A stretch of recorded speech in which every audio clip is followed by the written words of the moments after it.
What's up, guys? It's Morbid Curiosities, your favorite horror movie podcast, and we're back with another episode. I'm your host, Nicholas Ewers, and coming straight from the Bone Temple himself, the host of the These Guys Got Juice podcast, Doug Davenport. How's it going, Doug? It's going good. I'm all boned up, ready to go. you got a boner going on? Is that sure? Or I got a bone to pick with this movie. No, that makes it sound like I'm angry. Got a bone to pick with Nia DaCosta. I'm gonna get that could be the title of your YouTube video. It's just a thumbnail of me like pointing and I'm like angry. And for some reason Kathleen Kennedy's face is there too with like X's on her eyes. I'm like, yeah.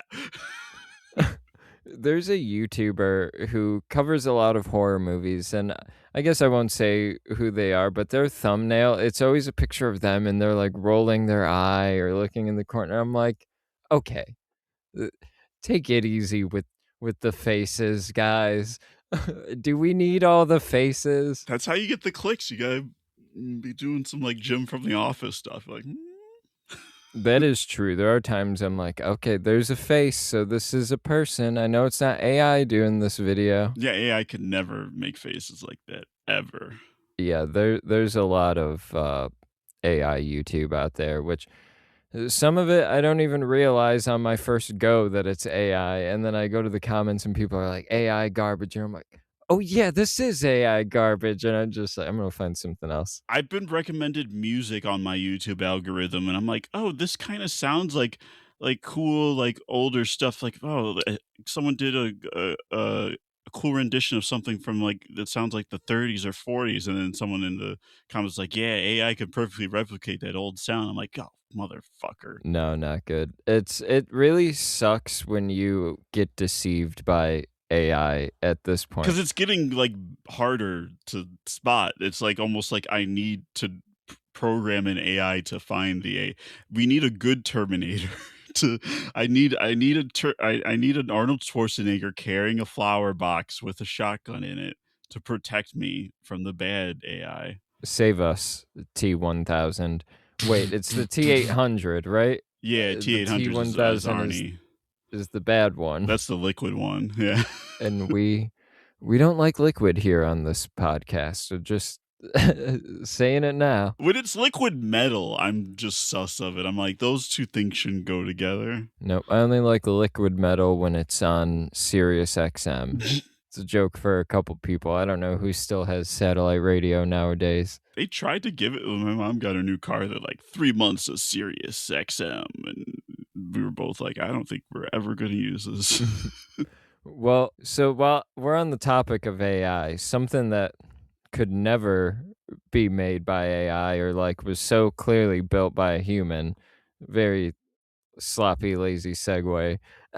28 years later, the Bone Temple. No, it's a perfect segue. Yeah. This is the human franchise. Yeah, and that was a very human segue. AI couldn't have segued that human. Yeah, it would have been cleaner. It would have been too clean. It would have been way cleaner. Too clean. We can't have that. No, we're keeping it real. Yeah, so 28 years later, The Bone Temple, directed by Nia DaCosta.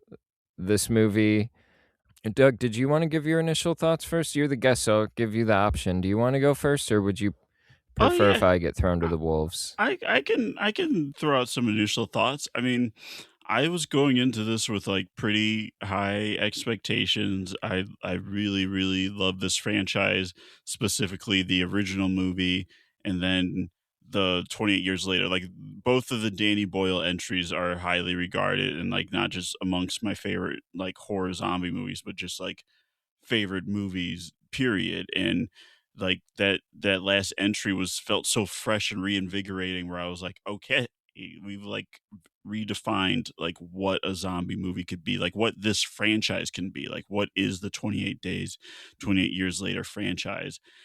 And I think this movie takes that baton and goes in some interesting directions with it. To me, it doesn't feel like quite as like a bolt of lightning is like invigorating. Like some of the stuff feels like, "Oh, could this be in just, like, another post-apocalyptic movie?" Like, not specific to 28 years later, but then there's the stuff that feels very, very specific to this world and to these characters, and that's the stuff that I really liked, but it was slightly uneven for me, like, not necessarily in a bad way, it's just, like, wasn't I wasn't even sure what to expect. All I knew is that, this was the middle section of a trilogy, and we'll talk about with regards to like I was kind of like left feeling cold in terms of like, oh, the main character we followed in the last one, this movie kind of doesn't care about him. So I had to readjust like how I was watching it based on that, because I was like, oh, this is not going to be like a big development for Spike. I guess like he's like he's taking a back seat.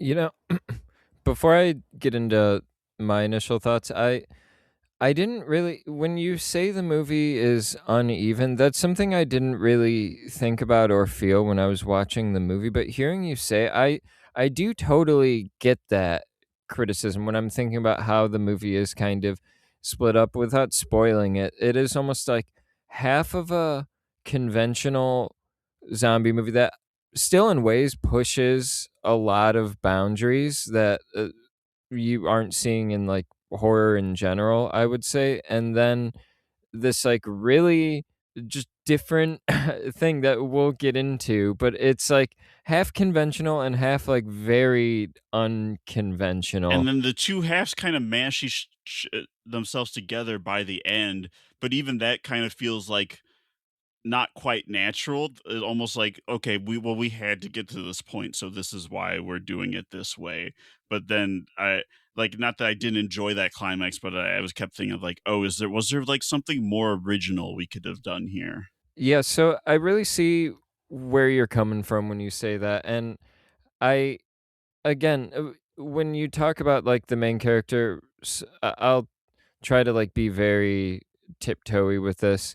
And the main character from 28 Years Later, Spike, and his role in this movie, that's another thing too, where I was so like sucked into this movie that I didn't think about that until after the fact. So I totally understand going into this watching and being like, oh, this is different than the last movie. It's not what I expected it to be. Right. Like still a lot of good interesting stuff, but it's not like, you know, chapter 1 of Spike's Mythic Quest, we already saw, and this isn't really like the next entry. It's kind of just like getting Spike to the next place where there'll be some like he's definitely going to do some shit in the next, with everyone he's meeting in the next movie. But yeah, here he's kind of just like in a holding pattern. Yeah, in a way, I'll save this thought for spoilers. Actually, we can get into that in spoilers. I'll bang out my initial thoughts real quick, and then we can hop into the meat of this because as we're getting into this, I'm like, oh man, there's so much like juicy stuff to talk about. There's stuff in here. Yeah. Yeah, and that's why we got, two of the guys from These Guys Got Juice doing this. This is another bit of a crossover episode. Talk about a very juicy movie. There was just too much juice here that we had to unearth it. Mhm. Yeah. Oh, man. I have a feeling you'll be talking about it across 2 feeds at the very least. There's a good chance that might happen. It wouldn't surprise me. There's a very good chance that would happen, just because I'm going to see this multiple times, and maybe how I feel about it might change. Maybe I'll do a 180. I'll be like, no, this actually clears the first one out of the water. Danny Boyle's a hack. Fuck Danny Boyle. Yeah. That I kind of had a bit of a turnaround with the first 28 Years Later myself. I saw it the first like opening night and walked out being having the same reaction you had actually, being like this is different than what I thought it was going to be. And then it was one of those situations where when I knew what it was, I walked in the very next day and was just completely like I had a 180. I was like, okay, I'm vibing with this thing. I'm vibing with what it's doing now that I know what it is. And yeah, that might happen with the Bone Temple. I get that if it doesn't, but, yeah, I had a very similar experience with the first 28 years. I'm just very curious how it will all fit together. Like once we have 3 and we can watch it as a completed trilogy, like will that track as an arc, you know, like or will it just feel like 3 separate movies? Which is either way is fine. Like it doesn't need to not everything needs to be meticulously like mapped out ahead of time. I'm just curious like how much thought did they put into that? I have a feeling there will be an arc for Spike by the end of it, but Yeah, I am very surprised by how much of a separation between these movies there. It does feel chaptered off in a way, kind of like this is a chapter two of this story. We're getting it like just a different slice than we got in the first movie. Without again spoiling, I feel like I'm becoming dangerously close. Like we'll see what parts of that slice are going to carry over into the next one, and it may not be what you think it's going to be. right. But my initial thoughts on this one, I thought this movie was phenomenal. I was completely blown away by it when I saw it just from beginning to end. I remember too, I forgot what happened. Oh, I remember what happened. I walked into the movie theater with my girlfriend, and I've been dealing with a little bit of a back issue. I just had a terrifying MRI, which was more terrifying than any horror movie I think I'll ever see. I really realized how claustrophobic I was, and I tested the points of my anxiety in that moment So you don't today. wanna go spelunking with me next weekend in that in the same cave from The Descent? Because I was gonna do that. I could never. I was just thinking, "Oh my god, that lady in the Blair Witch, I would rather die than be her, the one who gets, stuck in the fucking tunnel." I haven't seen the Oh. original, so I'm not sure if it happens in the original, but it happens in the Oh, you've sequel, never the seen the oh, wow. 2016 one, it Yeah, happens yeah. in there, and I had a panic attack watching that movie. I'm very claustrophobic, so, I kept thinking about Final Destination Bloodlines too, that didn't help. It was Yeah, very don't think about horror uncomfortable. movies while you're getting your MRI. It was hard. They kept popping in my head. Blair Witch did pop in my head. I was like, "Oh my god, I'm gonna die in here." Um, but, yeah, so I had a bit of a moment of back pain and totally fumbled and dropped almost all of my girlfriend's, chicken nuggets all over the theater floor as we were Damn. walking, and so I had a real fucking moment, and I realized that the 2 seats that I had bought us didn't have recliners, so Damn. so sitting in the theater was gonna be a bit more uncomfortable than I expected with my back stuff, so I was like, "Damn it," like, at least activity you can do with, like, a hurt back, like, a very simple activity is go see a movie, and, I was like, "Damn, this." I was immediately put in a bad mood, and I was like, "Fuck, this is gonna ruin the movie for me. I'm not gonna be able to podcast about it. Doug's gonna hate me. We're gonna stop being friends." And then and I was just running all the scenarios, and then the movie kicks on. I saw that Sony logo. I was like, "I'm in good hands." Sony Columbia Columbia. That was it is there is something comforting about that. Ding! I was like, "Oh, okay, I'm home." Yeah, it reminds me of Spider-Man a little bit, Yeah. but, the movie begins, and I'm just immediately sucked back into this world. I picked right back up where I left off, didn't even realize how excited I was to be in more of this world, as fucking dark as it is, and this movie goes to some pretty dark places. Oh, yeah. But from beginning to end, I was locked in, and this movie pushed my limits as a horror viewer at a certain point. There was a point where I thought I was gonna start gagging. It got Mm. so, uh, gross and like, it was almost just so overwhelming at a certain point. I was like, "I don't know if I can handle this." And it just I walked out of this movie, and I aside from the MRI, I have not been able to get this thing off my mind all day, all night.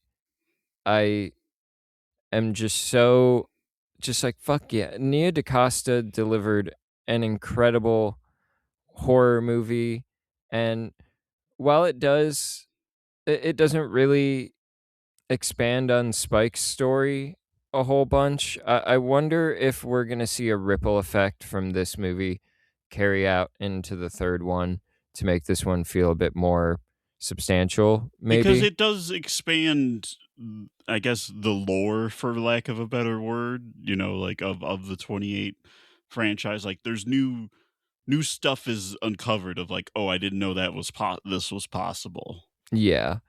And I just really loved my time with this thing. When I walked out of the theater, or when the movie ended, I was sitting there during the credits, and there was this older like group of women. They were sitting there one row in front of us. They were just talking about the movie the whole time, and I couldn't really catch a lot of what they were saying. But then the usher came in and was like, "Hey, what did you guys think of the movie?" And they were like, "It was phenomenal." And I looked at my girlfriend, I was like, "That's the exact word I put in my review on Letterboxd. Follow me at Nicholas Ewers." I was just riding a high. A couple people tried to get an applause break at the end of this movie going. I wish I could join in, but I was on the other side of the theater. I guess the ending of this, you could applaud to, because I got hyped. Like, there is a hype moment at the end where I was like, "Oh, fuck yeah." I think this movie is just so gripping and it like intense. I was kind of surprised there were like no walkouts or everybody was like super cool. Like this movie did seem like a genuine crowd pleaser, which is surprising I to I me. I mean, we'll talk about, yeah, because like, I feel like this one's gonna go down smoother, it seems like, with general audiences than the last one, which is funny because, as we'll get to in spoilers, like, there's some weird stuff.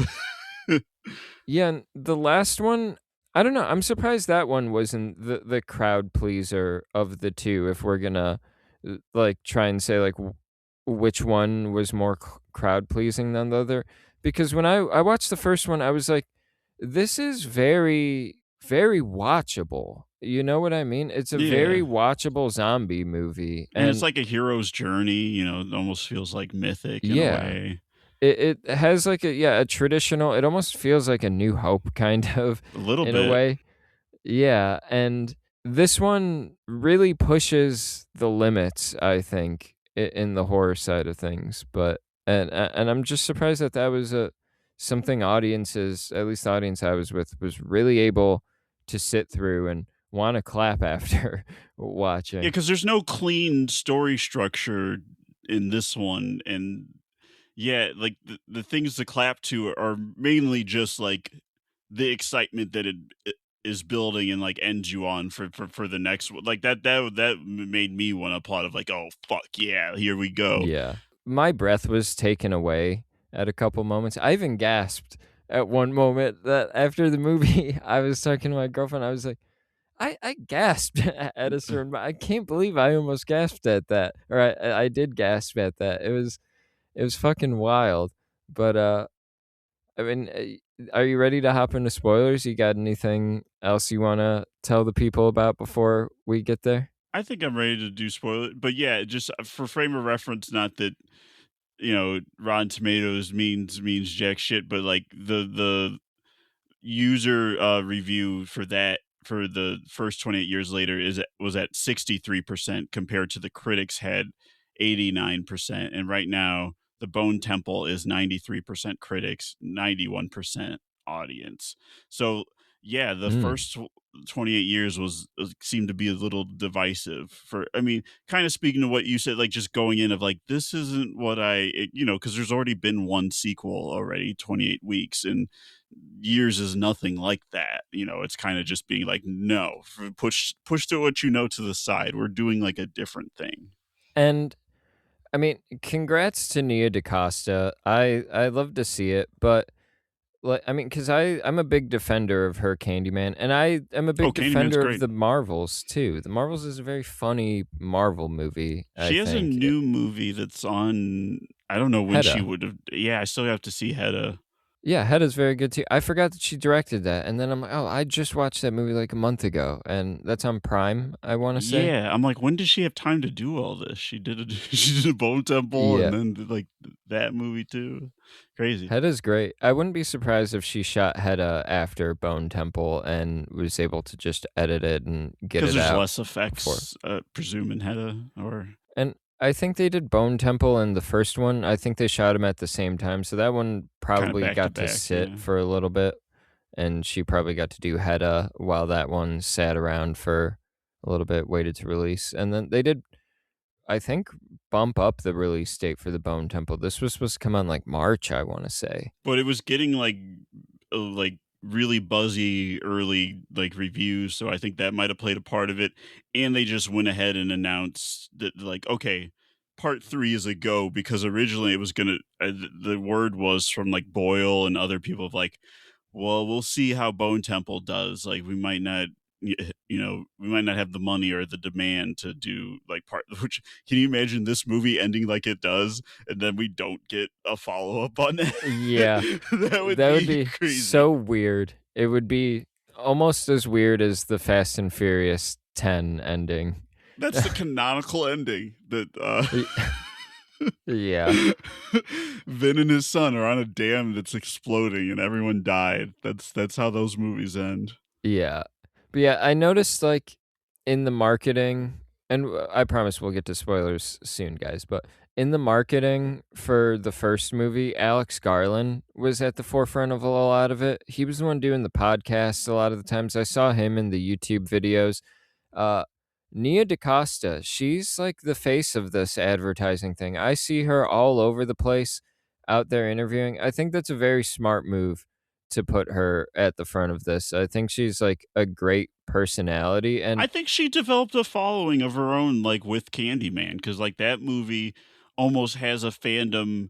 Like, there is overlap with the overall Candyman fandom, but I feel like that movie itself has its appreciators who are like, oh no, this is just like a really interesting take and like an interesting filmmaking voice that I want to see more of. So I could see people who aren't even normally like horror people being like, oh, she has a new thing out. Okay, let's fucking see it. yeah. So great for her. I'm happy for her success I and I can't I'll, wait. I even forgive her for going on blank check and saying the fog isn't very good. That's how much I appreciate what she did here. I didn't remember that, but that's weird to have her on if she didn't like it. She was just kind of dismissive of it. She was kind of just like, yeah, this isn't that great, right? Yeah, that's funny. Like, Nia, there's a fog. What else do you want? Yeah. So, spoilers ahead for 28 years later, The Bone Temple. Let's just do a little table setting and then I guess we can kind of like hop around if we don't want to cuz the movie's like still pretty fresh in my mind. I'm not confident I'll be able to tackle it in order, so we'll just see how the flow of this thing goes. This movie essentially picks up right where the last one left off. We're with Spike and the group of Jimmies, Right. all of our favorite Jimmies. They're like in this pool basically, and Spike is having a fight to the death with one of the Jimmies. Does he get to pick his own Jimmy like one of the guys later in the movie does? I feel like one of them just comes forward and is just like, yeah, like that confrontation's so chaotic because they're all just kind of like, chanting around him and kind of scaring him. And then this one, I think the one that he fights is Jimmy Shite, because if I'm looking at IMDb, like they have like little, they're all Jimmy, but then they'll have like a second name, like the leader, Sir Jimmy Crystal. There's Jimmy Jones, Jimmy, Jemima, Jimmy Snake, Yeah. and then just based on how this guy looks, I think Jimmy Shite's the one that he fights. Yeah. So right away, we're just getting thrown right into this. This movie gets pretty intense and stressful right off the bat. At It's least bloodier than the first one, I would say. I mean, there's violent, people get their heads ripped off in the first one, but we're definitely like in more gory, gruesome territory in this one. I didn't really know exactly what to expect after 28 years later ended, but I didn't really expect this. I didn't know what the deal was going to be with this group, but part of me was wondering, is 28 years later the Bone Temple going to be these guys welcome Spike into his group, and then we start to really see what mainland UK is like after the infection, and we're gonna learn, oh, it's actually not the nightmare that his dad kind of made it seem to be, and it was gonna like, I felt like there was gonna be a lot of nuance to it, and we were gonna get, like, okay, there's I thought we were gonna get a bunch of different variety of people, maybe, like, a Like different mix. factions and stuff, maybe. Yeah, and I thought it was gonna be totally proving Spike's dad wrong This by is the almost end of proving it. him right. It's like, it's fucking scary and everyone's awful out there. Immediately, you're like, "Oh, no, this group is not good for Spike. I This is, bad immediately. Go back to the island, kid. You're not cut They out don't for seem this." like a good influence. So I haven't re-listened to your 28 years episode, but do you mention like what these guys are like modeled after, like why they're called Jimmys and like why they're dressed like that? We did not. So if you know that, that would be awesome if you could get into it, because I wasn't aware of this information last time we recorded. Unfortunately, these 28 years later episodes, the weapons one, they've kind of been a bit more reactionary because of how soon we've recorded after seeing them. Well, and some of this stuff is like Garland's putting stuff in that's so like hyper specific to like British culture. So like I really only knew very tangentially about this guy Jimmy Savile, who was like a he was basically like a kid's entertainer, a media personality. He was like a DJ. I don't even know what the American equivalent would be. It would be like if Mr. Rogers did a lot more shit, like publicly, like if he was like at events and like hosting different programs and shit. And then yeah, he had like the long blonde hair like that they're wearing. And then after he died in 2011, it came out that he was a horrible pedophile and was abusing like kids all the time. And I guess people knew, but they were, like he was making a lot of money, so they covered it up a little bit. And yeah, this all this horrible shit. I think there's like a documentary on Netflix about it. I do not have the stomach to watch that documentary. It sounds probably just really awful, but um yeah, if you want to know more about his crimes, you can watch that doc. But this is like an alternate world where, so because of like, when did the outbreak happen in the 28 years universe? It was like 2000. 2002 or 2003, I think. So a kid who grew up during this time, he would have known Jimmy from the TV, but never would have found out that he was evil. Like so like he's like still like a role model and someone to look up to for like our Jimmy Crystal, which is interesting. So it's like this like weird subversion of like, but it also almost conflicts with their, because like even from their point of view, they know what they're doing is fucked up. Like, because like I didn't know that going in that they were Satanists. So like that being like their belief system is, it's like this weird dichotomy between like, okay, their role model is this guy who they think is like wholesome, uh a good person who is later unveiled to not be that, but then also they worship the devil. So Yeah. it's like okay, it's like, which one is it? I mean, the things aren't as different. We know that, but like for them, it's like, hmm, which, so seems like you're really more into the devil thing. Alex Garland really twisted a very dark web with this whole character right here. And you almost have to applaud him for being able to reach to such vile places in reality and be like, okay, this character is an amalgamation of something so terrible, and he is going to enact terrible things across people. But then he's also half influenced by Teletubbies too.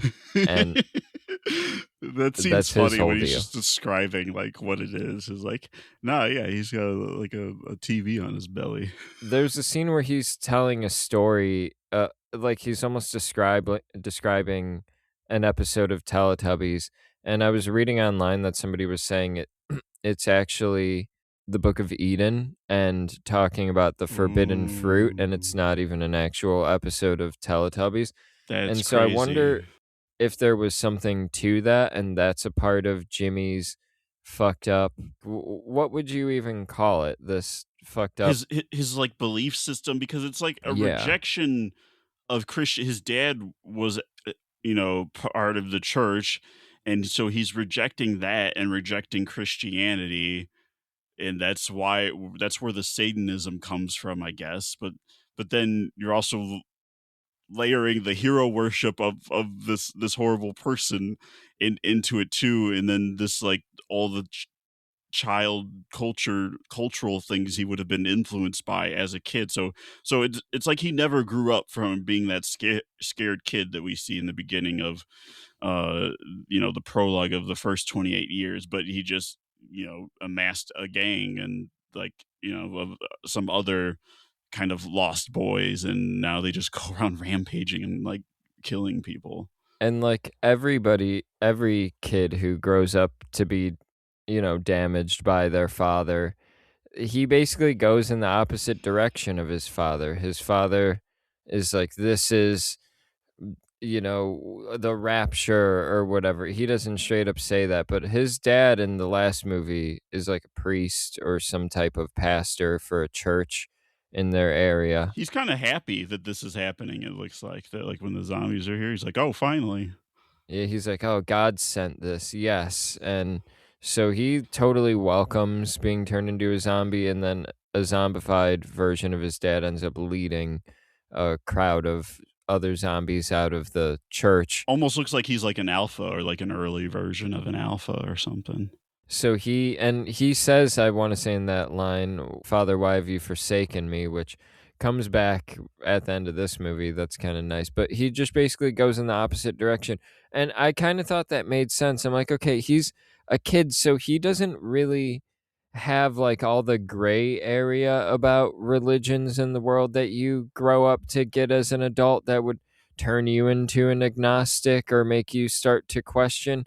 So he just pivots in the opposite direction. Like, It's like, uh, okay, the devil then, the yeah, Satan.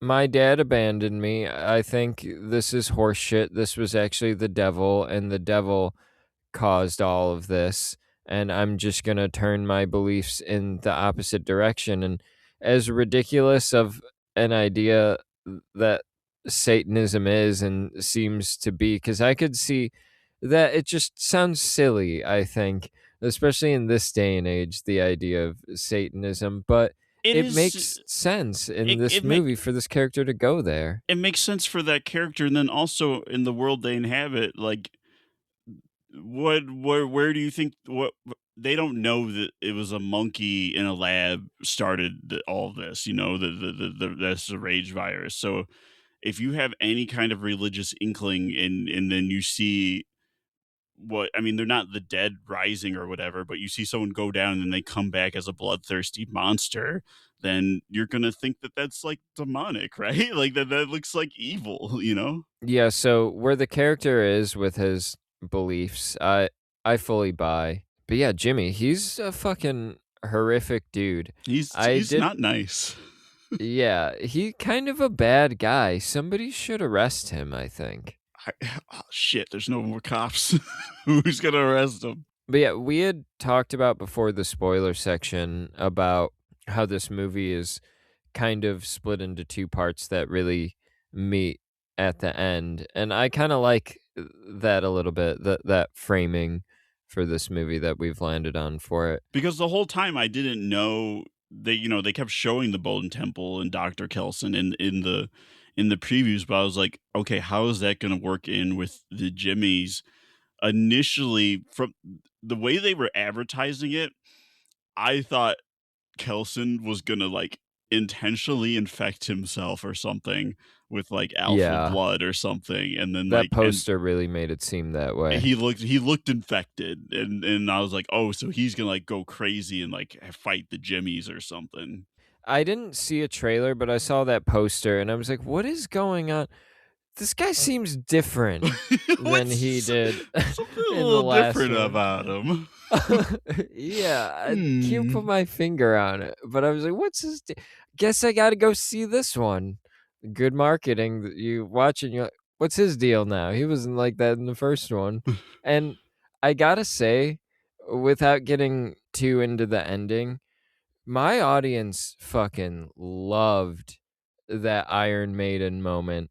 People started to clap a little bit after that Kelson moment that we get at the Bone Temple at the end. I mean, it's a good performance by Ray Fiennes, but it's a good performance by Kelson too. So like it's like deserves some kudos. Like, oh wow, well played, sir. And visually, it's just well shot and directed. I think Nia DaCosta handled that scene very well because that could kind of turn out to be laughable. But you're right there with him. You're like, yeah, he's doing it. He's fucking winning them over. There's He's multiple things in this movie that, if handled not correctly, could have been super goofy. There's that, the Iron Maiden thing, and then there's several Duran Duran needle drops because that's like what Kelson listens to in his spare time. But like when they're having those montages where like Duran Duran's playing, he's just like hanging out with Samson.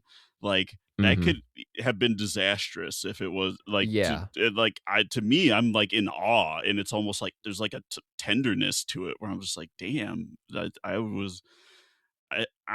Yeah, all the Kelson stuff like kind of just blew me away, like it did in the last movie. He's like probably just like one of my favorite characters in a zombie movie, like my favorite character from this franchise, I think. No, you're so right. In the wrong hands, that could have been laughable, but I was right on board with it. All of the fucking Kelson Samson stuff. But like going back to the this movie is two separate parts thing.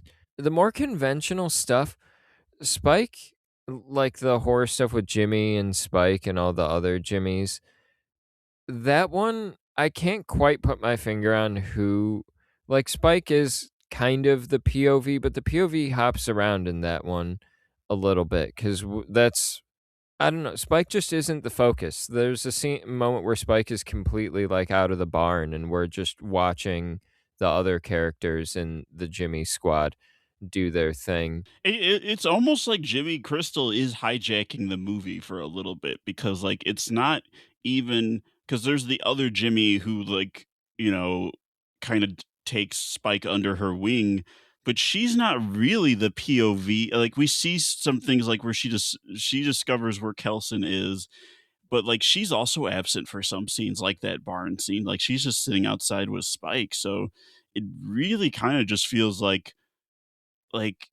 just similar to how he just like takes that house captive, that like Jimmy's just like pointing a knife at the camera crew and was like, come on, this is my movie now. But even in that whole section of the movie, it will jump to moments like, one thing that I kind of love that these movies do, like the visual language they've kinda set up for themselves a little bit is it'll just randomly drop you into a scene where you're watching other characters. You're like, "But I don't know who these people are. I don't know what their deal is." And then you see a chain of events happen, and then whatever happens, eventually you pick up the like, "Oh, this is how this is going to affect our characters, one of our characters," whether it be a scene with Samson or a scene with these 3 people where one character gets killed and you think the character being killed and turning into a zombie is going to be what's the substantial part, but no, it's actually the 2 characters who survive that are the substantial part of this and who are going to have a hand and affect the characters within the main storyline that we're watching. But while Spike does get sidelined in those parts, I kind of think at the end of the day, this movie and whether you like this or not, I think it really depends on what you want out of this movie. I think this movie is trying to be a Samson movie. I really love the Samson stuff because I was not expecting him to be. You don't think of infected as like characters. Like there's like cool infected designs or cool zombies looking zombies in like other zombie movies where it's like, oh, that's a really iconic design, or that's a cool looking, like monster or something.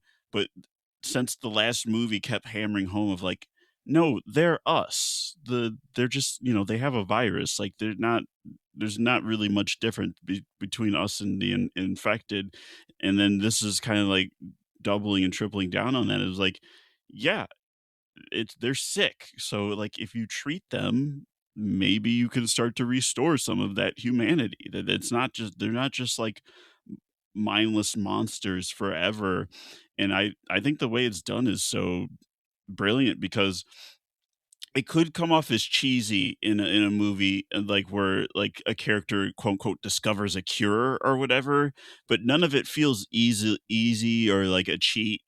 And then it also kind of helps that I mean, this maybe could die with we're already in spoilers and jumping around, but Kelson's dead at the end, and he was really the only one who was looking into this. For all we know, Kelson could be one of the last doctors ever, at least on the island, because within the UK, because uh, it didn't seem like there's a lot of them left, and whatever breakthroughs he made, like I don't know that Samson, even if he can like communicate now, like Samson be able to like tell other people like, okay, these are the drugs Kelson gave me, and this is the drug combo, and we can reverse it with this. Like, it's like this might have just been a one-off thing.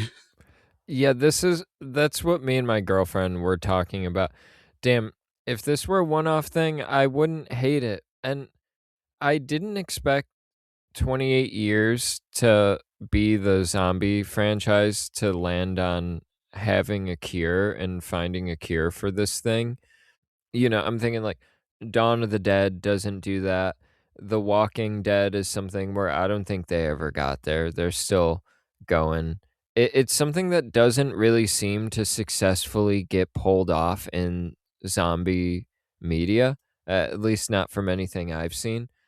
But man, this movie, I didn't think this would be the franchise, but they successfully pull it off in a way where I'm like, yeah, that totally works. I buy that. And like maybe they're not going to stop this thing, but I buy it. I don't question it for a second. Yeah. Yeah, and if they did eventually get to a point where it's like maybe we'll stop this thing, maybe other people are start to figure this out. Maybe Samson was able to retain this in his drug psychosis and is able to figure it out or experiment himself. I don't know how far the next one's gonna take the Samson thing, but I I feel hope like I hope he sticks around because then that could also be a thing where maybe people are intentionally trying to capture Samson in a way where it's like, oh, he's the cure to unlocking it, but then, it's like, well, he's been cured now, so we need to respect his autonomy. And it's like with any kind of like reverse engineering of a cure, it can almost be like a Last of Us scenario where it's like, well, would that kill him? Like what if like the way to like figure out to like recreate what he had worked with him, that process would actually, he wouldn't survive. And it's like, well, then do we do that? and I think maybe the way we get there in the next movie is by Samson recognizing Spike in some way, and that's setting off a chain of events because that's Samson's only link to this world and the only way like other what is any other character's reason to not immediately try to kill Samson? I guess he is kind of indestructible unless you shoot like a giant hook through him. But I don't know how the movie gets there. So it being a And one-off. Spike saves Samson's son, like that zombie, that infected baby was is for to believe, like, right? Yeah. That was Samson's kid. So, and are we going to loop back around? Because don't go back to Spike's island. Like when we cut away to those other survivors, I thought for a second we were going to see Aaron Taylor Johnson like on the hunt or something, like maybe trying to find Spike or something. But so they're all still on the board, maybe, or maybe he's just like kind of wrote it off of like, ah, my son's dead.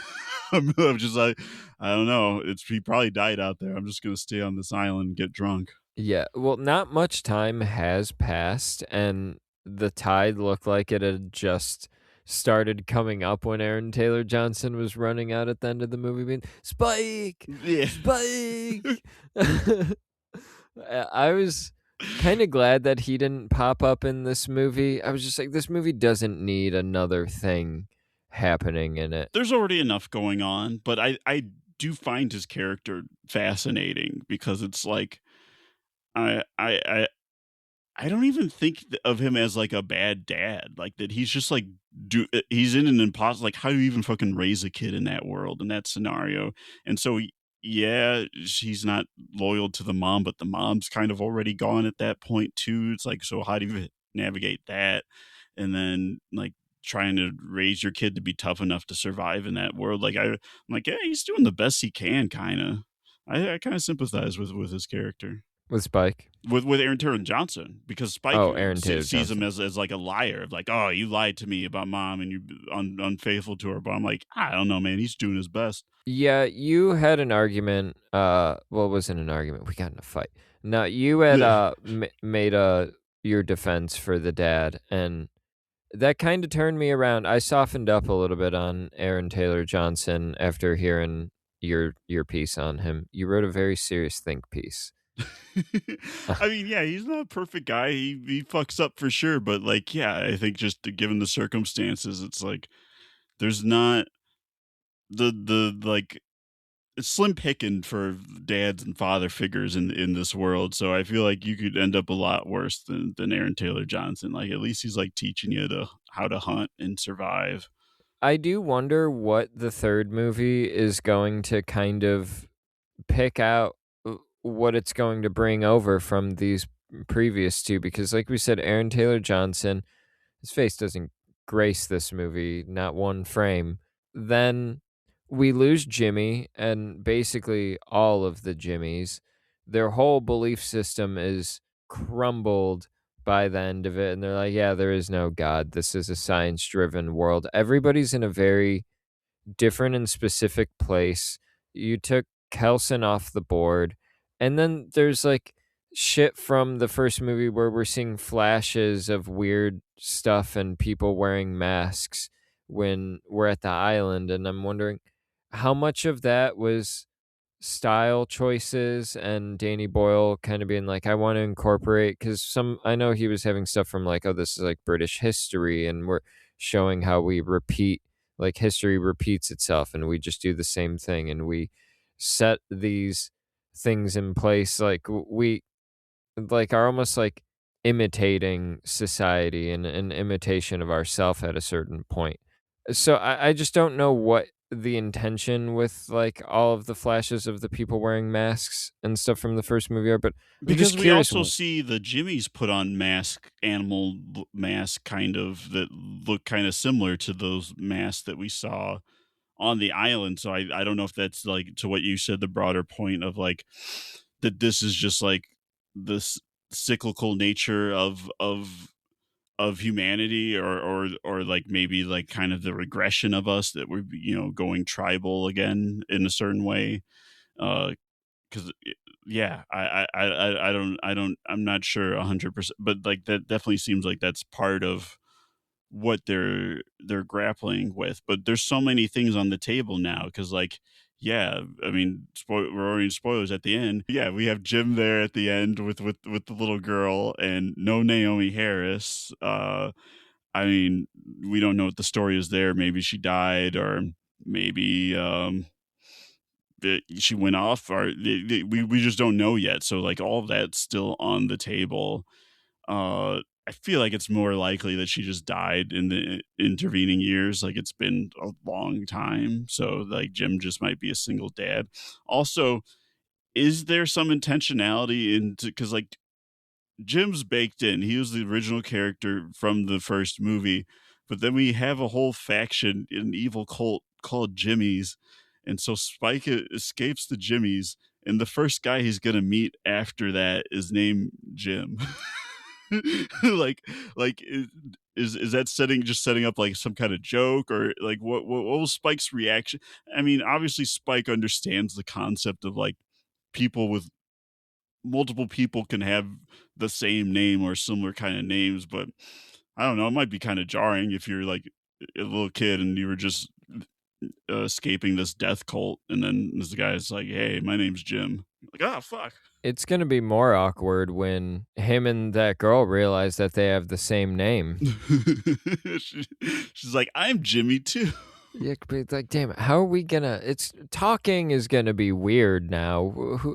Knowing who we're talking about or to. Yeah, and then Samson, we gotta get Samson to join their merry band. They're basically this is basically in my mind like an RPG party that they're building. You know, like we got Spike, we got uh what does she say her real name is at the end, like Kelly or something.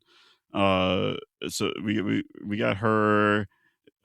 We got Jim, we got Jim's daughter, and then Samson. That's basically like, yeah, they're just gonna roam around the post apocalypse. Like, yeah, and what to what end is it gonna be about?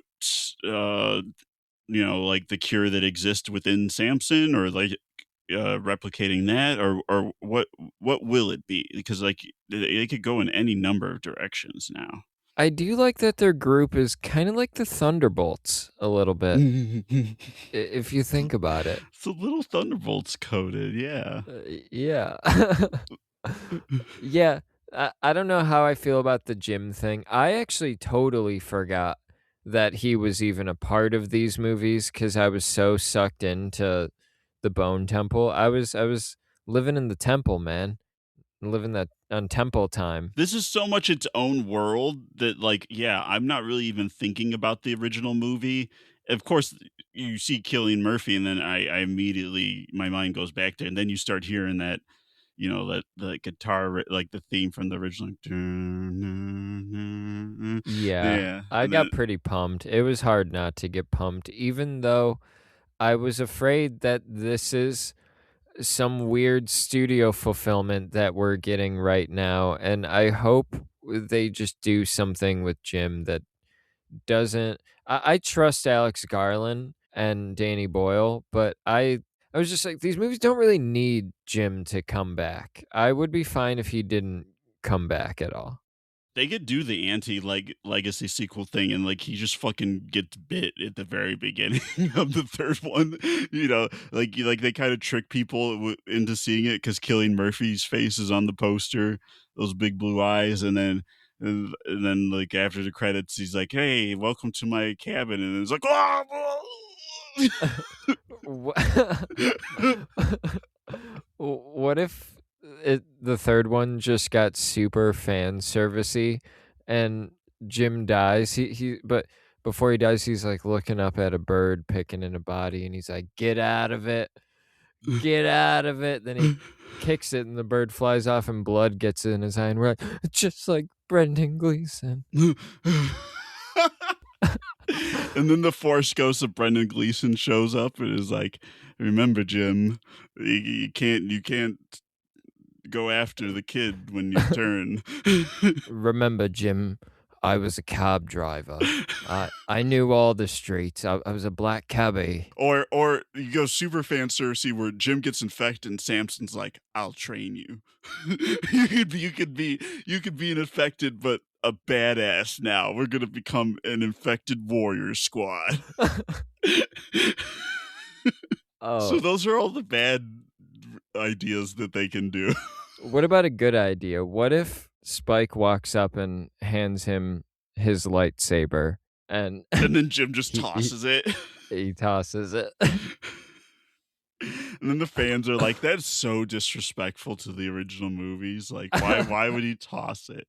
And then they'll make Yeah, another movie where Jim's Force Ghost makes a comment like, "I'm just kidding. I would never toss my lightsaber." That would be so stupid. I, I would love to see half of that actually. I don't know about the Force Ghost thing. I think we're back in bad idea territory. Like the Force Ghost. You don't want to see Dr. Kelson show up and be like, "Use the Duran Duran." I would be fine if Dr. Kelson was just inexplicably alive in the next one, still at the Bone Temple, or his ghost was guarding the Bone Yeah, Temple. there's ghosts now. Whatever, deal with it. Yeah, this is a ghost movie. You thought it was That's just so good. science. Well, I guess there's ghosts too. There's I don't know. I know we kind of just went pretty quickly to the ending. I mean, we're an hour deep, but I'm gonna jump back a little bit. Yeah, yeah. I Um, mean, we were kind of jumping all around over stuff. no, I think that we we landed in a good place though. We I think they're listening because I don't think they started filming the third one yet. So they're listening right now and they're taking notes of our ideas. And there are no bad ideas in a pitch meeting, as they say. Yeah, So I think everything we said is going to make it into good. 28 years later Rise of Spike. The rise of Samson's dong. I'm so glad that because in the previews We didn't see it rise at all, I know that actually. that's for the next one, but in the previews, we only saw clove Samson, and I thought Nia DaCosta was like censoring Samson or something. I was like, "How dare you cover up his body?" But it's like, no, actually, him putting on clothes is part of his arc. Of like, the clothes equals human. Like Yeah. when you put pants on, that means you're ashamed of your nakedness and you're human. And I'm curious of like what what makes him lose his status as out because like the other infected are like ready to pounce on him like when he's sitting in that train car in the one scene where he's like having the flashback. So I'm like, he's still like infected. So I'm like, does he have less of a viral load now that they can smell or sense, or does he just smell more human because he was hanging out with Kelson? Like, what is it that they know that has changed that they can now fuck with him? Is it just like they're just the vibes are off? They're like, you're fucking weak now. Pluribus has kind of changed the way that I think about viral infections now. And guys, go hop over to the These Guys Got Juice feed. Doug and I have some really good Pluribus talk over there. And if you haven't checked that show out, check it out on Apple TV Plus. It's great. Spoilers, I guess, for like conceptual parts of Pluribus, but so when they all attacked him, my mind went to, okay, this is a virus and they have a biological imperative to spread. And he is no longer like infected in the way that they are. I don't know. I was trying to bring it back to a biological imperative, but the difference is Samson is still infected because he can get bit and And he's fine. nothing Like can it happen to doesn't him. reverse like what Kelson did. Yeah. Yeah. He's just out of whatever psychosis that the infection has everybody in, which is pretty a pretty wild revelation.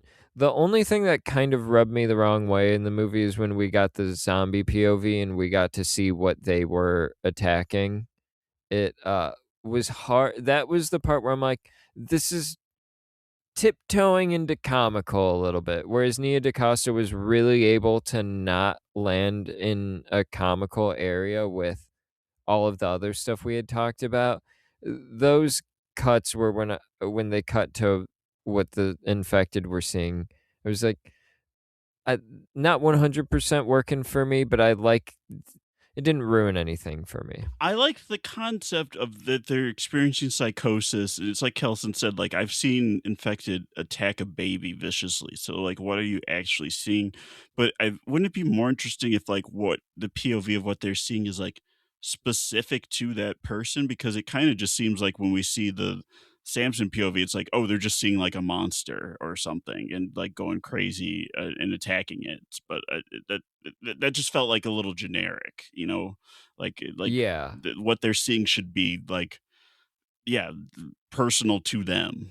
No, I agree. Generic, it kind of surprisingly generic, but I do understand that feels like a difficult thing to portray and a difficult idea to kind of really land on. Like if you're going to go into the You POV, need to quickly visualize and get across that idea of like, okay, they're seeing something that's like making them want to like attack it in a blind rage and like what do you show besides like a fucking scary monster that I don't know, show Charlie Kirk or something. I don't I can't think of many things that you really could show, so maybe they landed in the best place, but it's just maybe they were going in an area that you were just destined to not really hit a home run with when you're starting to tiptoe into zombie POV. It wasn't entirely successful for me, but it didn't like hurt the movie in any drastic way because, like you said, I agree with you. Like I like the psychosis thing, and I like Kelson, his reversal of that. That whole thing worked so hard for me, and I had mentioned that I had gasped at a certain point. The moment I'm talking about is when he says moon, when Moon. Samson says moon. And shout out to Chi Lewis Perry. I'm not sure if that's how you pronounce his name, Chai Lewis Perry, whichever way. He's fantastic in this movie. He's just great. He go him and his work with Ray Fiennes is incredible. I love it. It's so funny to see them promoting the movie and then him just, like, dressed like, with glasses and a normal dude. I'm like, "Why aren't you naked? You're supposed to be naked and running around rampaging." It wasn't until I was watching the movie where I was like, "Oh, that's the dude I've been seeing in the fucking interviews with everybody." Yeah. But He's great, yeah. when he says moon, I was like, it made me gasp, and I almost laughed at myself a little bit because of how ridiculous of a thing that was to gasp at. But It's not ridiculous. It's not like you it was saw so Anthony well done. Ramos. Yeah, no, it was Yeah, not, like I saw two callbacks on the morbid feed to our Twisters app. Yeah, I mean, I was surprised too because I didn't know that that's what we were like. Obviously, Kelson's POV on the infected has been established, and like we know that he's trying something, but I kind of just like wasn't even thinking it was gonna work. I was like, okay, the best he can hope for is Samson doesn't smash his face in while he's drugged or something. And but like like actually like restoring humanity, I don't know. This franchise is too bleak for anything like that to be successful. But then him to actually like be speaking is like crazy. And then the last words he says to Kelson at the end where he's like thanks him. It's like powerful, moving stuff. It is, and it just yeah, I feel like you need this levity because these moments with Kelson, I loved it. I didn't want to leave, and even the like They're a good hang. horrific. Yeah, they are, and the Jimmy stuff with Spike was very interesting, and, the horror was again, it delivered, but what this movie does so masterfully, and I feel like it just Alex Garland and Nia DaCosta, they knocked it out of the park, and Ray Fiennes and Chi Lewis Perry's performance with Samson is in the first movie when Samson is around, I'm terrified every second for the characters thinking he's going to come out of this drug thing, he's going to rip everybody's heads off. He's fucking terrifying, and when you're in the second movie, you get a little bit of that terrifying for a second when Kelson's drugging him. There's a point where it's like you're letting him get a little too close, buddy, and I'm glad he Yeah. knocked him out when he did, or he put him in the drug state when he did. But what this movie does so well, and it's such an amazing flip that I didn't expect, is at a certain point, I'm afraid for Samson. I'm like, keep Jimmy and his fucking asshole group away from Samson. Protect Samson. I don't want anybody to hurt Samson. Yeah, It like he's gonna be more vulnerable in this state. So like I didn't want anything to happen to him because I loved their bond. And like yeah, I didn't even know it was gonna end culminate in like him like fully being able to talk or being I feel like you should put cured in quotation marks because, like we said, like he's still infected, but it's like the thing that's making him attack people has been addressed. Like his psychosis has been treated, so it's like he's no longer like a raving threat. Like he's like closer to being an intelligent like person, like with his own agency now. Yeah, and you grow to care for him as like you said, a person with agency. It's so well done. And another quick shout out to Nia DaCosta. There's something she does with Samson very early on in the movie that I just love. It's so quick, but it feels like an homage to old school zombie movies and just the concept of zombies. I'm thinking like Return of the Living Dead, I want to say. But Samson, there's a point after he rips a dude's skull off or like face off or whatever, and he rips the top of their skull open and is eating their brains. And that got a from people in my audience. But I thought I was like, yeah, that's old school zombie, and they're doing it in not a super cheesy, dumb way. Then they're pulling it off. It's just straightforward, like, you're like, "Oh, that's yeah, there would be some kinda nourishment in that part of the skull, and he's powerful enough to just fucking, because skulls are, like, fucking heavy, but he's big Hulk like him, he can break through that shit, no problem." And I love that when 28 days and 28 weeks were just the only two things we had, there was a bit of a debate as to whether these were zombies. People were like, you can't call them zombies, call them infected. And I love how it almost seems like they are purposely messing with the audience where people call them zombies. They have zombie like behaviors, but then they go to things where it's like, oh no, this is a psychosis type of thing, or we are, tiptoe into actual like classic zombie stuff like this is hell on earth happening right now. But I just like a lot of the shit that they're playing with and how they are kind of leaning more into no zombies. Yeah, like Right. like they kind of just dismantled that online argument.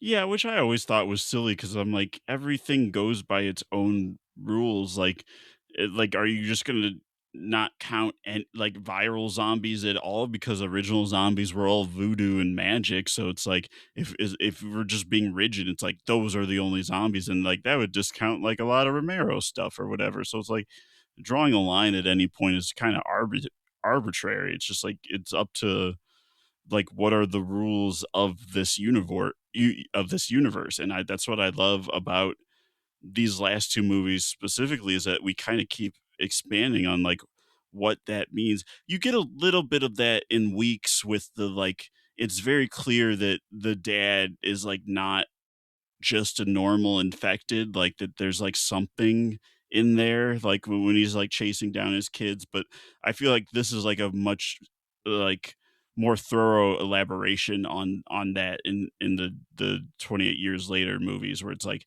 yes, no, there is still a person inside there.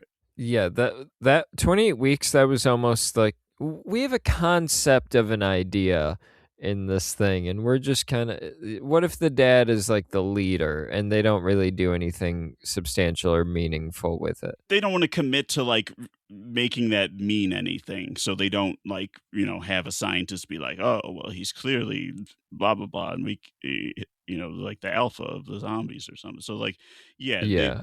they just use that for the purpose of cool zombie set pieces. I mentioned this in our 28 weeks episode, which a movie I don't even dislike, but there is a point in that movie where they do literally burn every interesting potential storyline and path that that movie could take, and they're just like, no, we're not interested. Zombie movie, that's what we're doing. These are zombies. But one thing, I do feel like this and them leaning into them being zombies more is an Alex Garland thing. Absolutely. He was on the Jeff Goldsmith Q&A around the time Ex Machina came out, and that's actually a great interview if you are interested in screenwriting. That whole podcast is a treasure, their back catalog especially. I'll But check it out. yeah, Jeff Goldsmith comes on, and the first thing that he says to Alex Garland is, okay, let's settle the 28 days later debate. They're not zombies, they're infected. And then he goes in this big thing while they're zombies. And Alex Garland is like, I kind of thought they're zombies. Yeah. And he seems to disagree with that. And I feel like that's almost Alex Garland being like, No, they're zombies. I think they're zombies, so I'm just gonna tell you, people are going to say the word zombie in these movies, which I do really appreciate. Yeah, and, like, if you're writing it like a zombie movie and thinking of zombies while you're writing it, and then people literally call them zombies in your movie, then it's a zombie movie. Um, there's we've kind of been jumping around, like, the plot. We mentioned, like, the people that the Jimmy's massacre, like, in the middle of the movie, like, that sequence is so brutal, or he calls it charity, you know, like, what he does to them when they're chained up, Yeah. which is fucked up, but the one woman gets away, and she's pregnant, and so, we've, like, also thrown around ideas of, like, what else is on the board, like, do we think that that's gonna become a thing, or is that just a moment for Spike because I understandably is like, "Take me with you. I wanna fucking get away from these guys." And you kinda think that she's, like, going to, because you see a child in danger, like, especially as a motherly figure, be like, "Oh, okay, I'll protect you," but her priority is to protect her own child then, so she fucking, Yeah. like, attacks like, knees him and then runs off because, like, how can she trust him? And, she that could be a trap or something. No, that's a good move, and, yeah, that's why they could have him just for that reason, you know? But, I mean, because the other girl, like, does fucking fairy wing dances in the kitchen that Yeah. you don't expect that she's gonna be a badass fighter, and they kind of do that intentionally. When shit goes crazy in that barn, I love that sequence because yeah, you have the one who was doing the tinky winky dance, and she's like about to like murder the fuck out of the guy that they didn't skin. They gave him the choice of like, okay, which finger do you want to fight? And he picks her, and he's definitely gonna lose.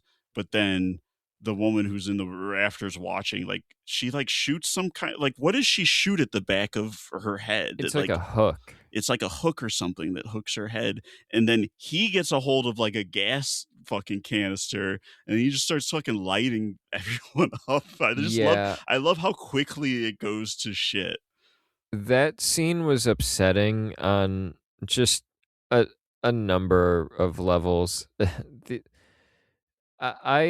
so that movie goes to a degree that the first one doesn't really go to, and, maybe it works because Nia DaCosta really withholds on what she's showing you in this moment. They say it's like removal of the shirt or something like that. And then you can see later they've been skinned, but it's, like, kind of out of focus, like, we never have, like, a straight on shot of the, like, skinned woman or guy, but you can tell that's what happened. Well, even before that too, it looks like they're cutting off the skin and uneven sections. Like some of them start at the belly, some of them start in other areas, but you can't really see exactly what's going on.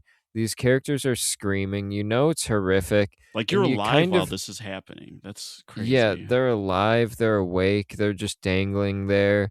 And it like you kind of have an idea of what's happening, and there's just screaming going on the whole time. It's pretty upsetting. It's very difficult, at least for me. It was very difficult to watch. It was a very intense experience, especially for how long it goes on. And there are moments where you get a little bit of breaks, like Spike has to run out and throw up. And so then the movie has reasons to take you outside of the barn and relieve You're you like, "Here, from let's hang this. out here with Spike." It's kind of intense in there. Yeah, and so you're just left with the horrifying screams, and you don't know exactly what's going on. And then later, it cuts there, and yeah, like you said, it's out of focus. They're dangling there, and when you actually get the reveal, I like thought I was gonna throw open my mouth for a second, like actually before the reveal, I think, because I was like, I know what it is. It's worse than I thought. It's so awful.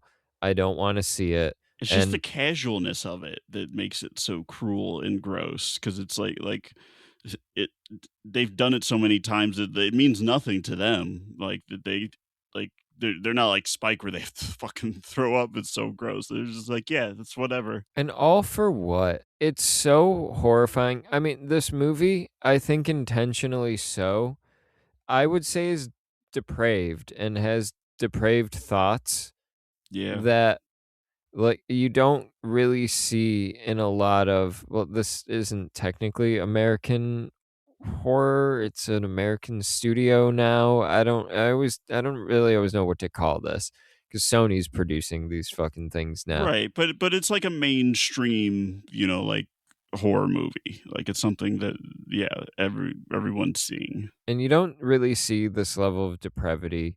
I find it I think it's harder to watch than anything I've seen across the Terrifier movies we covered on this feed. Huh, yeah, it's bad.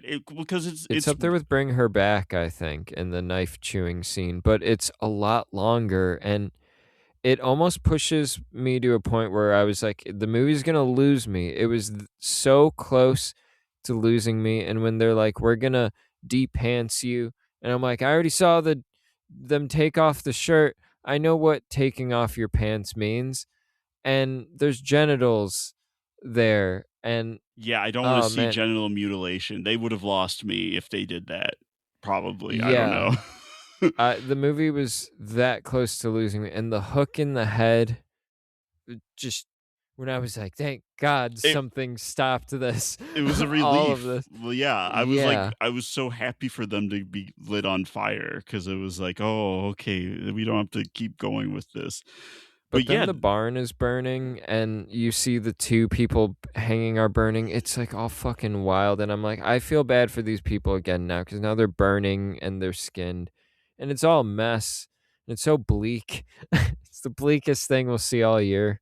I mean, it's way like you said, it's depraved in a way that there's never really any infected or zombie moments in this that I feel nearly as much of a threat from. Like you see Samson like do a little bit of like kind of hunting in the beginning of the movie, or then when those three people who the two end up at the house, they're running from some infected, like that part's like a little intense, but it's not like terror, like that's what the jimmies instill, because like you said, it's for what they kind of are, like just like the droogs from Clockwork Orange, but like on meth. Like that it's like worse Yeah. because I mean, probably just because 'cause they're showing more, but like it's like, you wouldn't wanna encounter any of those guys, but like, yeah, it's that same kind of mentality. I mean, yeah, and the Droogs are also supposed to be like youth out of control, so I guess there's like a crossover element there. Yeah, that's actually a very good comparison. I didn't think about that, but that's pretty perfect. Clockwork Orange. This almost feels inspired by a Clockwork Orange. I'm not sure if Alex Garland or Nia DaCosta have talked about that at all. I wouldn't be surprised. Like they probably maybe cut a scene of Jimmy Crystal's, drinking some milk. They thought it was too on the nose. The zombie stuff was almost fun It's like a compared to the Jimmy relief stuff. to cut from the Yeah, Jimmies to some infected thing. Or when we're hanging out with my buddy Kelson Samson, I'm like, "All right, this is just the hangout movie of the year." Like, before we were yeah. watching, like, some torture porn shit. Now let's go hang out with my buds. Yeah, my girlfriend was like, "This movie is misery porn," and I was just like, I can't argue with that. There's some beautiful moments, so I can't say it's through and through misery porn, but if you there I wouldn't blame anybody for walking out of this movie.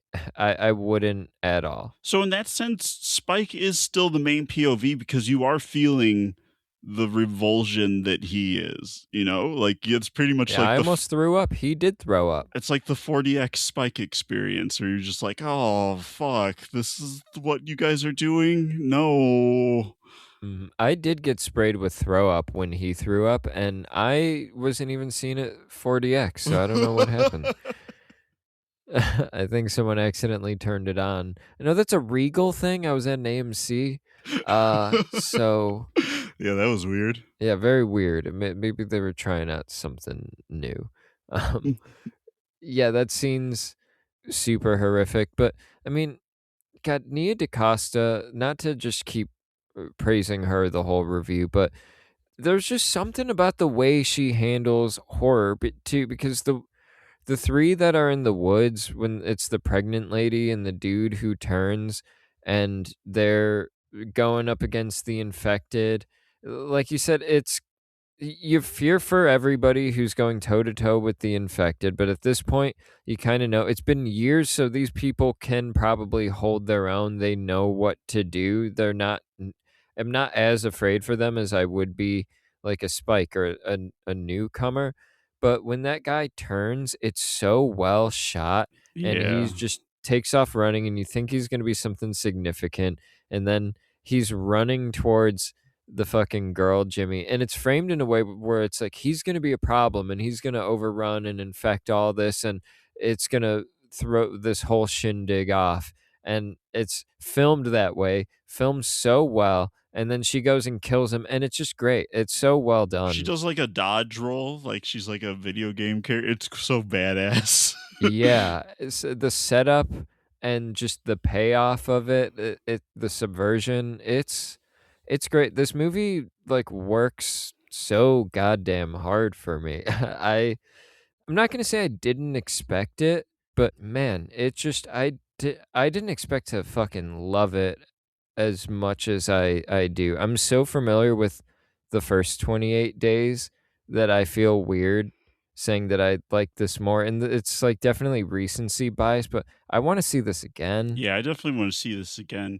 I mean, I like that it's so different, like not just different from 28 Days, but even comparing the years stuff. I mean, obviously there's a through line there with Spike and then the Kelson stuff, but like they feel different, but part of a whole at the same time, if that makes sense, because Nia DaCosta does a good job of like she's not doing like some of the insane Boyle camera movements, but she is still doing like interesting like POV filmmaking, like where the camera's like on Samson as he's moving, or like you're on a weapon as it's being lunged. It's something like she's still there's instilling a kineticness, and it still feels like a part of the same world.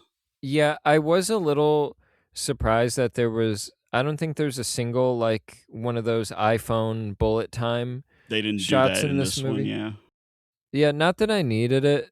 Nia DaCosta's her own filmmaker, and this movie fits very well in with the visual identity that the last movie set up, but it does also feel like it was directed by its own person with their own sense of visual identity, and it like it's one that works though. I missed the bullet time thing, but I could kind of see like yeah, I don't know. These movies, I think, again, were filmed at the same time, so maybe she just wasn't doing that or didn't know how it would look. That was maybe more experimental in the first one. Maybe it was just more of a thing Danny Boyle was interested in. I don't know why it wasn't used, but I kind of I'm not upset about it, even though I would have liked to. I would have loved to have seen more. I But mean, because also, it looks there was really no arrow cool. kills either. That Right. yeah, But yeah, Nia DaCosta to me almost feels like that not that she's not willing to add in like larger than life elements, but that she keeps thing a little more grounded, whereas like Danny Boyle's trying to like crank things up to the max, whether it's like with like that kill cam, or even the introduction of the Jimmies is fucking crazy at the end of the first 28 years later, of like they're flipping around and like doing all this like basically like Power Ranger moves and stuff, compared to like they're still crazy in the Bone Temple, but they're not doing like insane acrobatics. It's kind of like s- like toned down to be like, no, they're just like regular crazy killer people. it's almost like Danny Boyle is kind of like punk or like that British new wave punk, and Nia DaCosta is like underground hardcore. She's got a real grit to her style, at least across the horror movies. Little Woods, I want to say, is a movie she did with Tessa Thompson that I haven't seen. I I need to really see want to that. check that out.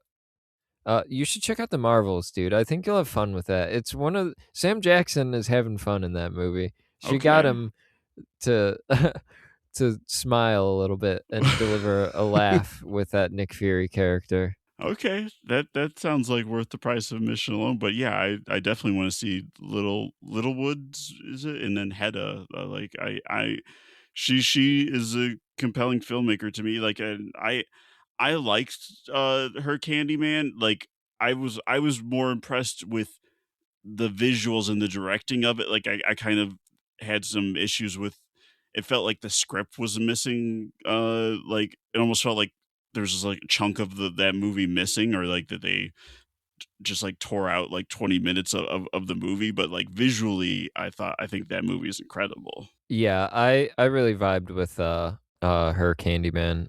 I love the work that she's doing. Is there anything else in 28 Years Later, The Bone Temple, that you wanted to touch on, something that we may have forgotten before we wrap it up? Let's see.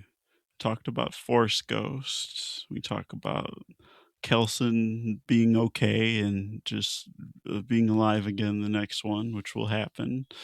Um, yeah, I feel like we covered it all. I mean, it's not like it feels like a lot happens, but also similarly, it's like not that crazy of a movie in terms of being overstuffed. It just feels like you've been through a lot after you've seen it. But like by the time the two halves come together, it's like, okay, well they were pretty contained, and it's not like that this train was going off the rails or anything. Yeah. Like, not I never, of course, expected, like, that Spike was gonna, like, break bad or whatever and, like, give into the bloodlust of the Jimmies, but do you think he'll be changed by this? Like, that he'll be, like, more jaded and cynical? Like, will he even be open to the idea of trusting Jim? Like, will he just, like, have, like, major trust issues now of, like, is everyone out here besides Kelson a fucking psycho? Yeah, I think this is going to be a big growing experience for Spike, and we're going to see, kind of like I said, I think there's going to be a ripple effect that we're going to see happen from this movie. My big question is, who's going to be the main focus of the third one? Are we going to find out that this isn't a Spike trilogy, that we're hopping around for each movie? Is Killian going to be more of a POV? I hope it's just Spike and Killian, like, informs his arc. Like, the Jim is can still Yeah. be important, but, like, let's keep it, like, in terms of, like, if this is a legacy sequel, that the new generation should be the focus. Yeah. I do want to quickly talk about some details from the last, like, fourth of the movie. Oh, sure. I'd say that we haven't gotten too into Jimmy and Kelson, their official meeting and them Love that. spotting Kelson. So Jimmy's group thinks that Kelson is old Nick, which is Satan, and Jimmy says that Satan is his dad. How'd you feel about that, learning that the British called the devil Old Nick? Did you take offense to I that? I've said it before on a bunch of other podcasts. When a movie has a character named Nick, they fucking say the words Nick a bunch. And this seems to be the case for this movie, but I didn't know what they were saying for a little while. It took me a little bit to pick up on, like, oh, old Nick is Satan. That wasn't super clear immediately. I didn't catch it until, like, right before they go to Kelson, kind of, like, they kept saying Old Nick. I was like, "Is that just, like, their name for God or something?" I was like, "Well, kind of, I guess."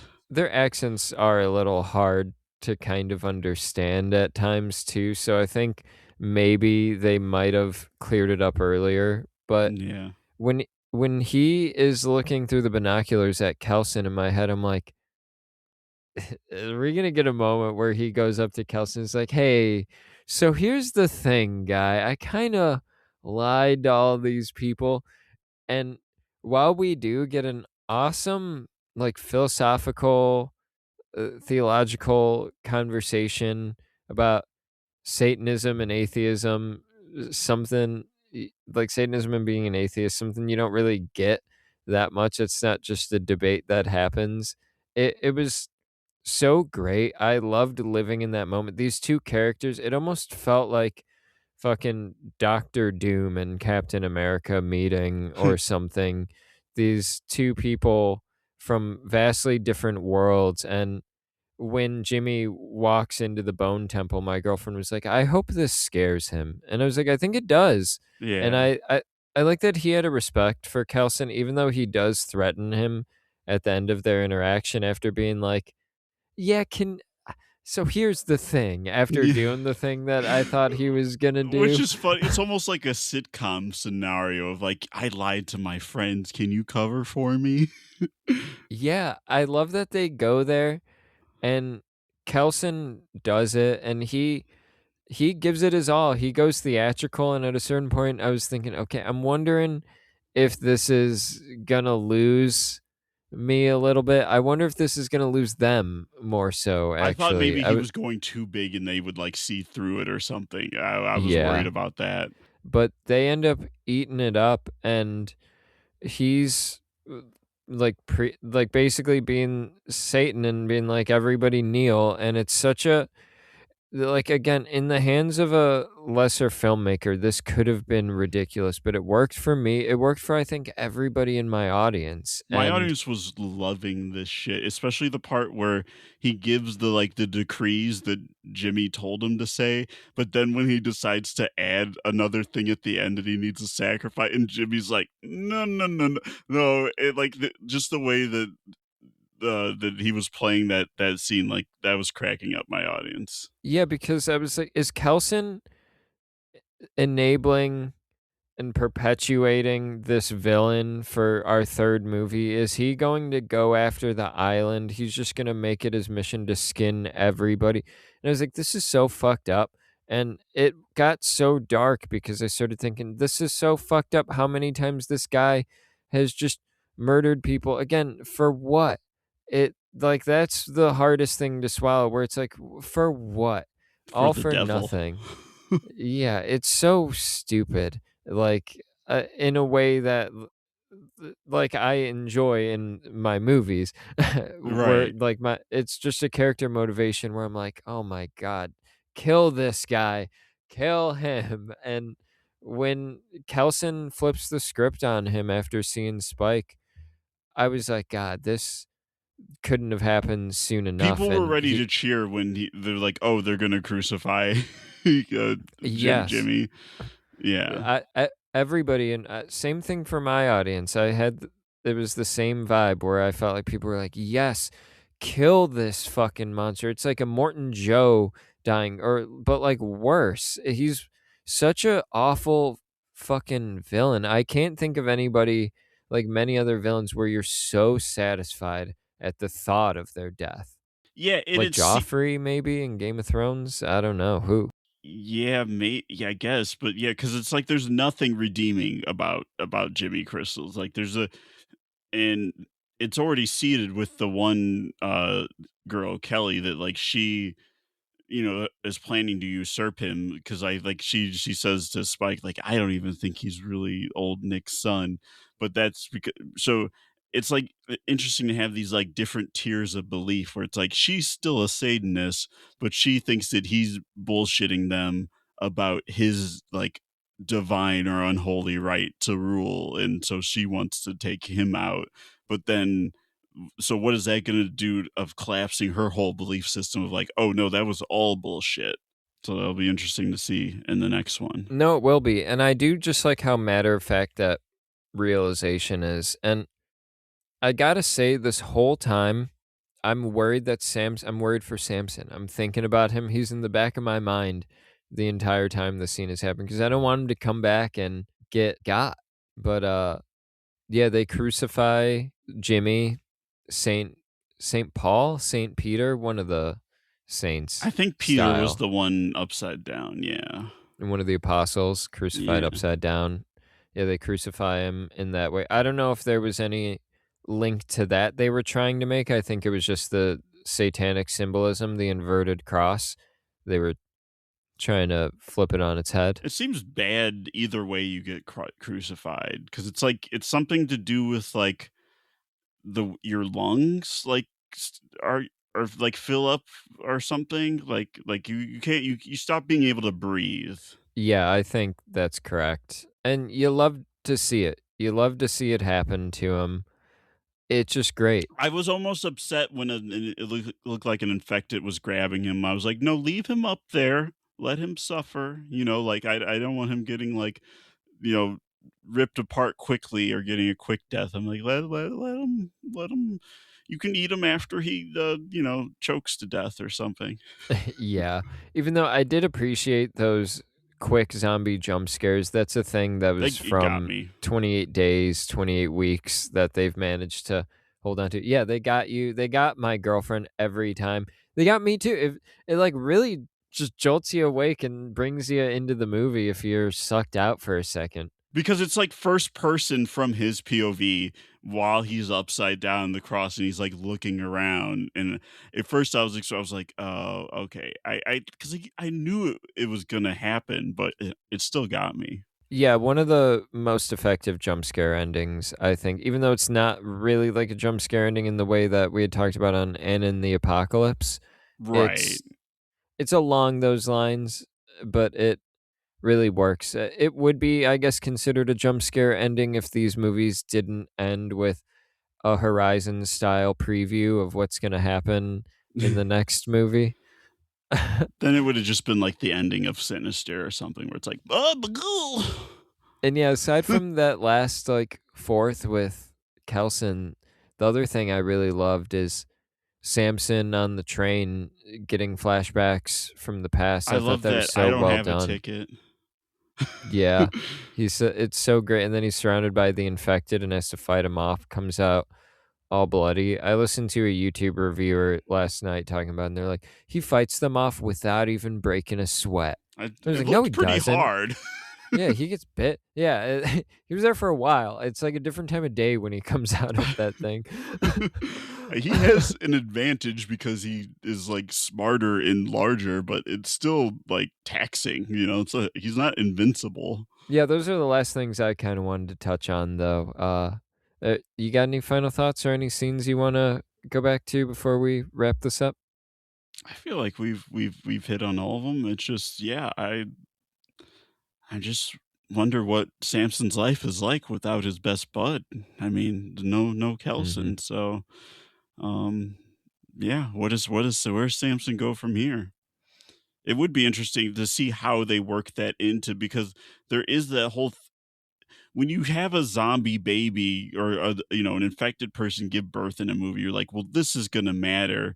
But then in the first movie, it's like it's just a normal baby, and they take Yeah, her they're back like, to it's the not island. infected. They just take her back to the island. I mean, they kill the mom because she's about to attack, but then there's nothing wrong with the baby. But is Samson still gonna like want to find the baby? And even though he can talk, he still can't get close to that island because they'll be like, "It's a fucking alpha," and start opening fire on him. So, like, how do they reconcile that? I wouldn't be surprised nor upset if that baby didn't carry any weight besides it being a beautiful moment when Samson gets reunited with the baby. Oh, I don't need the baby to be special. I just mean like, yeah, how are they going to navigate that of like how can he even have access to it since he like will not be let on that island? So it's like, is Spike gonna like snatch the baby for him or something, or like he reunites with Spike, and then Spike is like, all right, I'll get your son. No, I've got the same questions, and these movies have really, it almost feels episodic in a way. The fact that there's still things that were left open from the first movie that haven't been resolved. I really like what has been set up here, and I can't wait for 28 Years Later 3, whatever the hell that's going to be called. And they're just and there's storylines that aren't being done in any other zombie things. Like, just break down like what we were saying of like, yeah, how is our main character going to steal the baby for that zombie guy and get it back to him? Like, that's not something that happens in these movies. Yeah, so I have no idea what they're gonna do with this third one. I have no idea what they're gonna do with Killian or Samson, what threads they're gonna choose to what needles they're gonna choose to thread, whatever the fucking phrase is. Yeah. But I loved this movie. It seems like you were mostly positive on this movie. I really, really liked it, yeah. I mean, I still like, the first one better, but yeah, I wanna see it again. Like, I just love this franchise. I would not to dig on Weeks, I put all of these, like, far above. It's just with Weeks, it's the thing that you said where, like, after a certain point, they kind of just jettison, like, the interesting, like, unique to 28, years later universe thing, and it's like, we're just gonna do a zombie outbreak thing. And like that's where that movie loses me. Whereas these new movies definitely keep their eye on, like, what can we do that's unique to this world and to these characters. Yeah, I get that. When it comes to a conventional zombie movie, 28 Weeks, I think, does deliver for me. Oh, it's fun. It's like a fun zombie action movie. Yeah, And it gets you in and out. I think it's under an hour 30. It respects your time, I which appreciate I that. Yeah, appreciate. Yeah. So, it's not a perfect movie.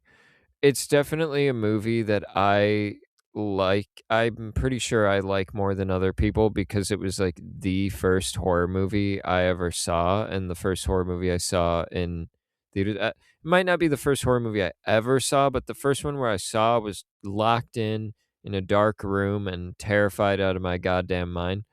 And I feel like whatever movie that ends up being for you, you kind of by default are just like, well, no, you know what I mean? It kinda just ends up having you're important bonded to it. to it for forever. Yeah, yeah, I get what you're saying, but that people do like Weeks. Like, I think, like, that's not like, it's some people even put it over Days. Like, I've heard that opinion, like, of not just like one person throw that out there. I think it's been reclaimed in the past couple years, but it was one where when I got into movies seriously, there were movies that I grew up from, like, the later parts of grade school that I loved that I found out, like, people shit on a bit. 28 Weeks Later was one where I was, like, surprised, "Oh, people don't like that?" And then Disturbia, the Shia LaBeouf teenage Rear Window movie. That movie's all right. I don't have anything against Disturbia. And then the Simpsons movie was another one where I was like, "Well, people don't like this? What?" I think that just is because turning on the Simpsons, like, of the series going on for so long, and that just reflects back on the movie because of, like, when it came out and, like, where the show went after that. Because the movie itself is fine. Like, there's some funny bits in Yeah, it. it's got some good jokes. Tom Hanks is in Yeah, the best it. bit, one that I think about all the time is the SOP sign where That's they're like, something "Hmm, weird about that sop sign. 10 out of 10 bit." I'm almost laughing now. I'm Or when having to he's hold it caught back. between a rock and a hard place and he keeps getting swung from side to side. Or there's when he's flipping through the Bible and he's like, "There's no answers in this book." It's great. Maybe I'll throw on the Simpsons movie tonight while I'm waiting for my girlfriend to get here. I definitely wanna see the Bone Temple tomorrow. I think I got some free time, some alone time, while my girlfriend's out living her life. Everyone's vacationing at the Bone Temple. It's a great place to go. Yeah, Bring your kids. It's I'm gonna go back. I'm gonna check myself. I should have checked myself in for a 2-night stay, but I didn't. Gotta go back. gotta go back. Hey guys, it's Nick. Just popping in here real quick to say something I forgot to bring up in the episode about the movie and its themes and the nature of evil. Danny Boyle had said in an interview that 28 years later was about the nature of family and the Bone Temple is about the nature of evil. A big focus of the movie, as we've discussed in this episode, is one's belief system and this debate between an atheist and a Satanist. The movie is delivering a message of man is the real evil, and while that's a cliche of zombie movies, I like the approach this movie is taking, which is evil is not something that exists in nature. Religion is the thing that teaches us the difference between good and evil, but the movie exists in a world of science and nature, not spirituality.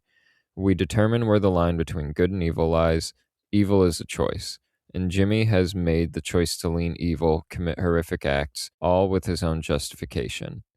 Then we go to Samson, someone who we've seen do horrific things while infected.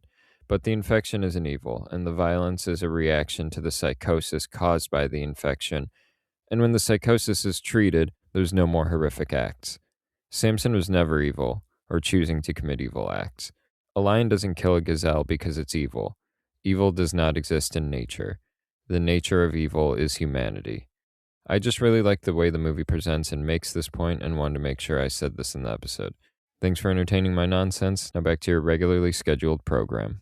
Anyway, Doug, thank you for coming on the podcast. Thanks for having me. I love talking bone temples, zombies, all the above. Yeah, do you got any plugs or where can the people find more of your work? Well, on the These Guys Got Juice feed, we've closed out the year with like a lot of variety. You mentioned the pluribus episodes we did an episode on like uh the new Knives Out. There was a Chair Company episode, and then we also did our like top 10 of 2025. I almost said 2024. Weird, time is fucked up. It's also a top 12. Yeah, it became a top 12 because we just couldn't let go of any of our favorites. And yeah, so check that out on the These Guys Got Juice feed. You can follow me on Twitter at the Doug Files, and then on my letterbox, I'm the Duggernaut. So yeah, that's me. Hell yeah. And guys, make sure to rate and review this podcast 5 stars. Go to Apple Podcasts and leave a review if you don't mind. Tell a friend. You can go follow us on Instagram at morbidcuriosities_pod. You can send us an email with any questions, comments, concerns, or if you want to inquire about being a guest on the podcast, email us at morbidcuriosities10@gmail.com. And I know I keep saying Rec 4 is coming. I promise this isn't a bit.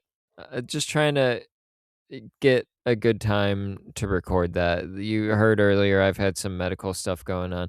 It's been a very strange start to the year, a very odd transition period for the podcast. But Rec 4 is going to get there. I just want to make sure it's not a half-hearted episode and it is something worth listening to. So don't worry. Good things come to those who wait. Yeah. And then I got another season I'm working on that I'll let you guys know in a later episode as I get closer to getting it set up. It's going to be something a little less traditional than what we've done, an idea that may have been floated before on the podcast. So I look forward to when that can be set up.